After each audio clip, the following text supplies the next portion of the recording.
Look at this. Look at this. Back in 1972, somebody wrapped and bottled this bottle of Beam's Choice, and it hasn't been opened since.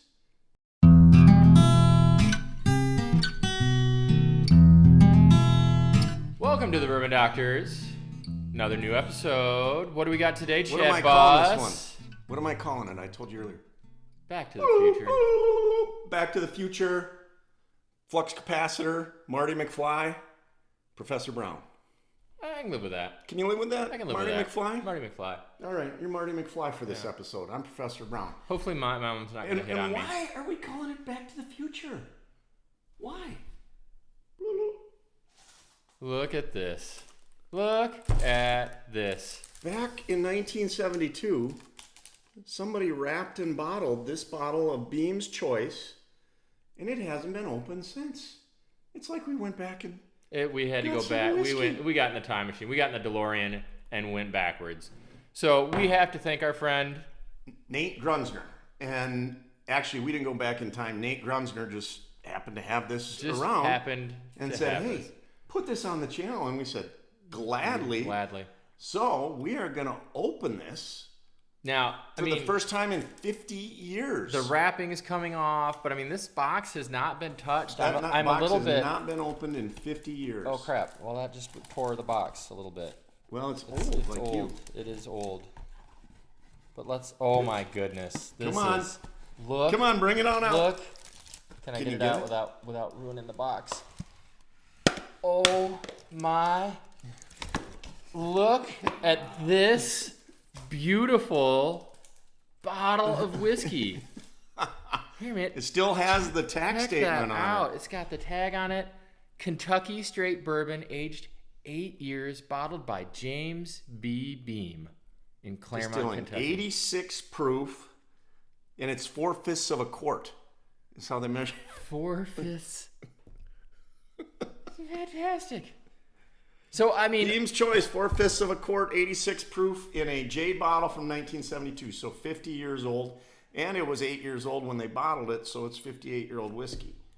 We got to try it. we got to try it. We got to try it. In honor of Nate Grunsner, we're trying it, and Albert's going to just so carefully take this off. It's like dealing with the antique. It's like one of those things from Egypt, like out of a tomb. A 50-year-old cork pop. Are you ready? Oh, God, don't break the cork. I'm terrified of breaking this cork. That thing's been on there a long time. Don't break the cork. So I'm a little bit afraid that cork has dried out, and I don't want to... No, it's coming. Is it coming? Ah. Ooh. It left a little bit of a ring around A little, there. little residue. And I'm not sure we're getting that cork back in there, but we'll figure it out. Yeah. All right, poor little Jim Beam. Poor a little 58-year-old Jim Beam. I don't. You know, this might be delicious. It might be terrible. I have no idea what this is going to be like. I have. There's a little dry cork. It's there. dry cork on the side, and you know, it's an awesome decanter. Though. It is a great decanter. It's pretty awesome. I'm a little curious.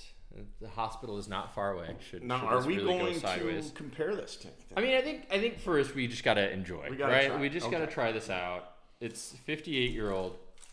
I mean, it smells great. It smells very Jim Beam. Oh,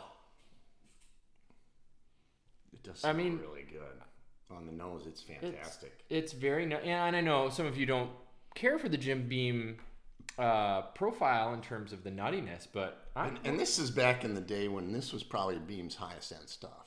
Do you think? I don't know. I don't know what Beam's choice back then or Beam's. You know, for many years it was white label. Then they. This may surprise you, but I was not drinking whiskey in 1972. Shit. I don't think you were you born.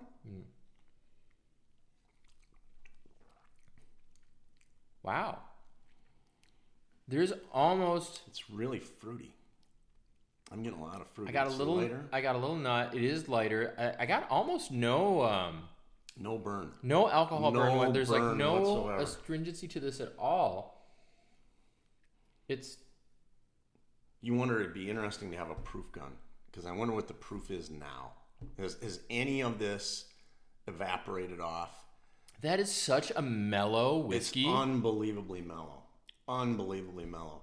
It almost makes me feel like some of it evaporated off, but cork, it's cork. I mean, that cork was not easy to get out. No, it was not easy to get out.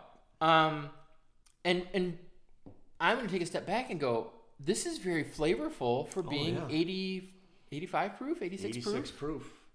I mean, you know, we just had this Tin Cup episode recently where we talked about how, you know, the 10-year Tin Cup is actually pretty flavorful even for the low proof point. This kind of fits that similar profile. This is up there. A lot of flavor, not a lot of Kentucky hug. It's 86 proof. Hardly any. Like you could sip this all night. I was just gonna say, man, we talk about sipping something, drinking something all night. This is such an easy sipping whiskey. This is fantastic. Easy to sip. I'm getting no hug at all from this, and it's got a really nice, almost nut and fruit. Yeah. You know. And just a very oily mouthfeel. I don't know how much this went for in 1972.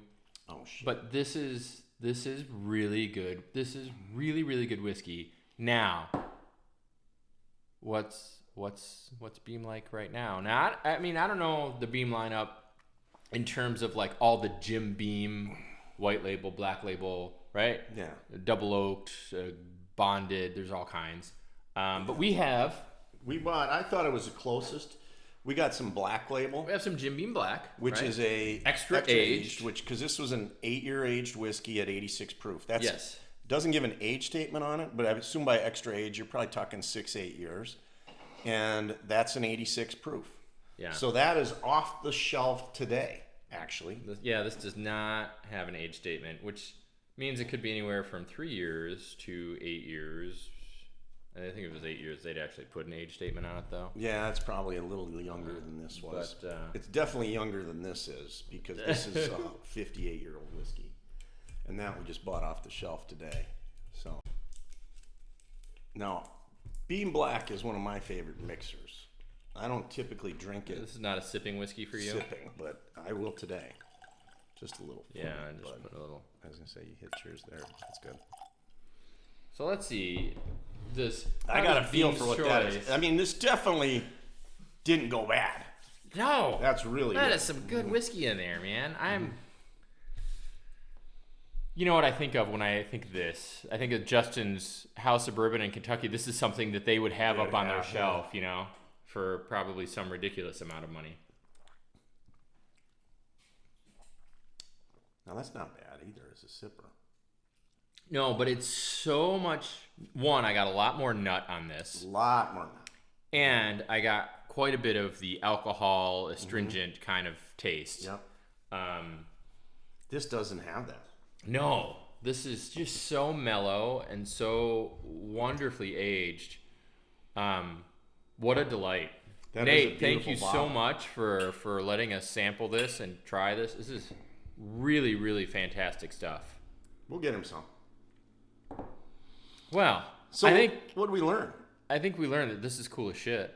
This is really cool. And if you can get some, if you can find some 58-year-old 50s from whiskey from 1972 in a decorative decanter that you can barely get the cork out of, that is at 86 proof and tastes fantastic, I highly recommend it. Go for it. Highly recommend it. Well, I think we should try to go back in time more frequently if we can. Yeah. Marty McFly. All right. Professor Brown. We're the Bourbon Doctors. Like, comment, subscribe. Go to our website, thebourbondoctors.com/shop to check out the merch. And bourbon is for drinking, everyone. Cheers, y'all.